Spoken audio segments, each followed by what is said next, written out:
അമേഠി രാഹുൽ ഗാന്ധി അടക്കം ഗാന്ധി കുടുംബത്തിലെ ഏറ്റവും പ്രധാനപ്പെട്ട മുൻനിര നേതാക്കന്മാരെല്ലാം മത്സരിച്ചിട്ടുള്ള കോൺഗ്രസിൻ്റെ ഉരുക്കുകോട്ടയായ മണ്ഡലം. ആ അമേഠിയിൽ ചലച്ചിത്ര രംഗത്ത് നിന്ന് ഒരു താരം ഇറങ്ങി വന്ന് മത്സരിക്കുന്നു. ആദ്യഘട്ടത്തിൽ അമേഠിയിൽ മത്സരിക്കുമ്പോൾ രാഹുൽ ഗാന്ധിക്കെതിരായി ആ താരം പരാജയപ്പെടുന്നു. പിന്നീട് അതേ അമേഠിയിൽ രാഹുൽ ഗാന്ധിയെ വീണ്ടും എതിർത്ത് മത്സരിച്ച 50,000-ൽ പരം വോട്ടിൽ പരാജയപ്പെടുത്തുന്നു. അതാണ് സ്മൃതി ഇറാനി. അമേഠിയിലെ ആ വമ്പൻ വിജയം സ്മൃതി ഇറാനിക്ക് നൽകിയ മൈലേജ് ചെറുതൊന്നുമായിരുന്നില്ല. സ്മൃതി ഇറാനിയെ സംബന്ധിച്ച് ചലച്ചിത്ര രംഗത്ത് നിന്ന് അവർ രാഷ്ട്രീയത്തിലേക്ക് ഒരു കടന്നുകയറ്റം ആയിരുന്നു. അങ്ങനെ ആദ്യമായി രാഷ്ട്രീയത്തിലേക്ക് കടന്നു വരുമ്പോൾ ഗുജറാത്തിൽ നിന്നുള്ള രാജ്യസഭാ അംഗമായി സ്മൃതി ഇറാനിയെ BJP സ്വീകരിക്കുന്നു. പിന്നീട് കപിൽ സിബിന് എതിരായി ചാന്ദിനി ചൗക്കിൽ മത്സരിക്കുന്നു. അവിടെ ദയനീയമായ പരാജയം സ്മൃതി ഇറാനിക്ക് ഉണ്ടാകുന്നു. അത് കഴിയുമ്പോഴാണ് രാഹുൽ ഗാന്ധിയുമായി അമേഠിയിൽ മത്സരിക്കുവാനെത്തുന്നതും അവിടെ പരാജയപ്പെടുന്നതും. പിന്നീട് രാഹുൽ ഗാന്ധിയുമായി വീണ്ടും മത്സരിക്കുന്നു, അവിടെ വിജയിക്കുന്നു. ഇതിനിടയിൽ കേന്ദ്രമന്ത്രിയാക്കുകയും ചെയ്യുന്നുണ്ട് സ്മൃതി ഇറാനിയെ. അങ്ങനെ 2019 50,000 വോട്ടിൻ്റെ ഭൂരിപക്ഷത്തോടുകൂടി സ്മൃതി ഇറാനി അമേഠി പിടിച്ചെടുക്കുന്നത്. എന്നാൽ 2024 അതേ വിജയം തനിക്കുണ്ടാകുമെന്ന ഉറച്ച ആത്മവിശ്വാസമായിരുന്നു സ്മൃതി ഇറാനിക്ക് ഉണ്ടായിരുന്നത്. സ്മൃതി ഇറാനിക്ക് എതിരായി ആര് മത്സരിക്കുമെന്ന ചോദ്യത്തിന് പ്രസക്തി ഏറെയായിരുന്നു. രാഹുൽ ഗാന്ധിയെ മത്സരിപ്പിക്കുവാൻ കോൺഗ്രസ് തയ്യാറായില്ല. പകരം കോൺഗ്രസിന്റെ മറ്റൊരു ഉരുക്കുകോട്ടയായ റായ്ബറേലിയിലും വയനാട്ടിലും രാഹുൽ ഗാന്ധിയെ മത്സരിപ്പിക്കുന്നു. അങ്ങനെ രാഹുൽ ഗാന്ധിക്ക് പകരക്കാരനായ അമേഠിയിലെത്തുന്നത് ഗാന്ധി കുടുംബത്തിലെ വിശ്വസ്തൻ, കോൺഗ്രസിലെ ഏറ്റവും പ്രാദേശിക തലത്തിൽ പ്രാവീണ്യം തെളിയിച്ചിട്ടുള്ള നേതാവ് കിഷോരിലാൽ ശർമ്മ അമേഠിയിൽ അവസാന നിമിഷം സ്ഥാനാർത്ഥിയാകുന്നു. സ്മൃതി ഇറാനി അടക്കമുള്ള BJP നേതാക്കന്മാരും പ്രവർത്തകരുമെല്ലാം കരുതിയിരുന്നത് കിഷോരിലാൽ ശർമ്മയെ കൊണ്ട് എങ്ങനെ അമേഠി പിടിച്ചെടുക്കുവാൻ സാധിക്കുമെന്നായിരുന്നു. രാഹുൽ ഗാന്ധിക്ക് കഴിയാത്തത് അടുക്കളക്കാരനായ കിഷോരിലാലിനെ കൊണ്ട് സാധിക്കുമോ എന്ന ചോദ്യം കാര്യമായ രീതിയിൽ മാധ്യമങ്ങളിലൂടെ അവർ പ്രചരിപ്പിച്ചു. അപ്പോഴെല്ലാം കിഷോരിലാൽ മാധ്യമങ്ങൾക്ക് മുമ്പിൽ പറഞ്ഞത് ഒറ്റ കാര്യമാണ്: എനിക്കറിയാത്ത ഒരു ചേരിയും അമേഠിയിലില്ല, എനിക്കറിയാത്ത ഒരു കോണുകളും അമേഠിയിലില്ല. നിങ്ങൾ എന്നെ ഗാന്ധി കുടുംബത്തിൻ്റെ അടുക്കളക്കാരനെന്ന് പറഞ്ഞ് അവഹേളിച്ചോളൂ, പക്ഷേ വിധി വരുന്ന അന്ന് ഇതുപോലെ നിങ്ങൾ എൻ്റെ മുമ്പിൽ മൈക്കുമായി നിൽക്കും. ആ പറഞ്ഞത് അക്ഷരം പ്രതി ശരിയാവുകയും കിഷോരിലാൽ അമേഠിയുടെ MP ആയി മാറി ഇന്ന് പാർലമെന്റിൽ ഇരിക്കുകയും ചെയ്യുന്നു. സ്മൃതി ഇറാനി പുറത്താകുകയും ചെയ്തു.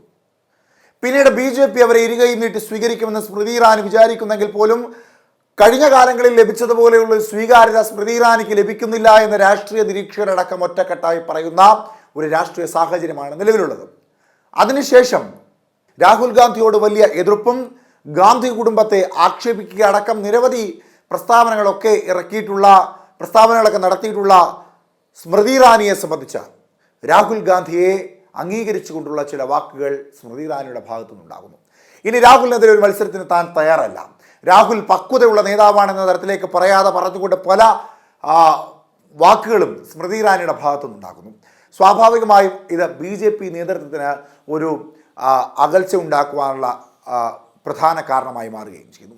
ഈ അവസരത്തിൽ സ്മൃതി ഇറാനി BJP വിട്ട് കോൺഗ്രസിലേക്ക് വരുമോ എന്ന ചോദ്യത്തിന് പ്രസക്തി വർദ്ധിക്കുകയാണ്. ഒരു ഭാഗത്ത് രാഹുൽ ഗാന്ധിയോടുള്ള എതിർപ്പിൽ മയം വരുന്നു, രാഹുൽ ഗാന്ധിയോടുള്ള എതിർപ്പില്ലാത്ത തരത്തിലുള്ള വാക്കുകൾ അവരുടെ ഭാഗത്തു നിന്നുണ്ടാകുന്നു. അതിനോടൊപ്പം ഡൽഹിയിൽ നടക്കുന്ന നിയമസഭാ തെരഞ്ഞെടുപ്പിൽ ശക്തമായ ഒരു സീറ്റിൽ തന്നെ മത്സരിപ്പിച്ചുകൊണ്ട് ഡൽഹിയുടെ മുഖ്യമന്ത്രിയായി തന്നെ കൊണ്ടുവരണം എന്ന ഒരു ആവശ്യം BJPക്ക് മുമ്പിൽ വെക്കുകയും അത് തള്ളിക്കളയുകയും ചെയ്തു എന്ന വാർത്തകൾ പ്രസക്തമായി പുറത്തുവരുന്ന സാഹചര്യത്തിൽ സ്മൃതി ഇറാനിയും BJPയും തമ്മിലുള്ള അകൽച്ചയ്ക്ക് ആഴം കൂടുന്നു എന്ന പ്രസക്തമായൊരു കാര്യം കൂടി ബോധ്യപ്പെടുകയാണ്.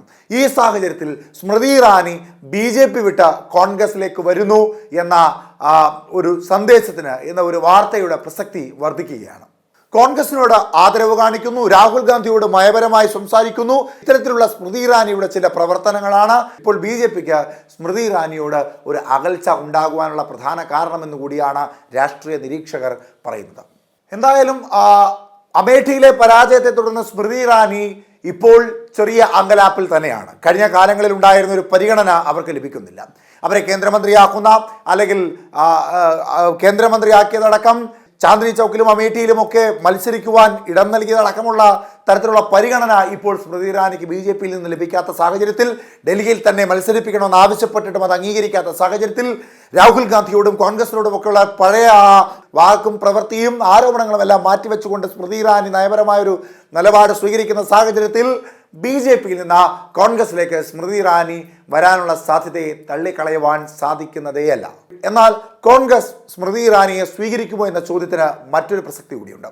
കാരണം രാഹുൽ ഗാന്ധിയെയും പ്രിയങ്ക ഗാന്ധിയെയും ഗാന്ധി കുടുംബത്തെയും കോൺഗ്രസിനെയും ഒക്കെ നവമാധ്യമങ്ങളിലൂടെയും വാർത്താമാധ്യമങ്ങളിലൂടെയും ഒക്കെ മോശമായ രീതിയിലുള്ള ആരോപണങ്ങളോടുകൂടി അപകീർത്തിപ്പെടുത്തുവാൻ ശ്രമിക്കുന്ന അടക്കമുള്ള നിരവധി തെറ്റുകൾ ചെയ്തിട്ടുള്ള, അല്ലെങ്കിൽ കോൺഗ്രസിനെതിരെ ശക്തമായ രീതിയിലുള്ള പ്രതികരണങ്ങൾ നടത്തിയിട്ടുള്ള സ്മൃതി ഇറാനിയെ കോൺഗ്രസിലേക്ക് സ്വീകരിക്കണമോ എന്ന ഒരു ചർച്ച സ്വാഭാവികമായും അവിടെ ഉണ്ടാകും.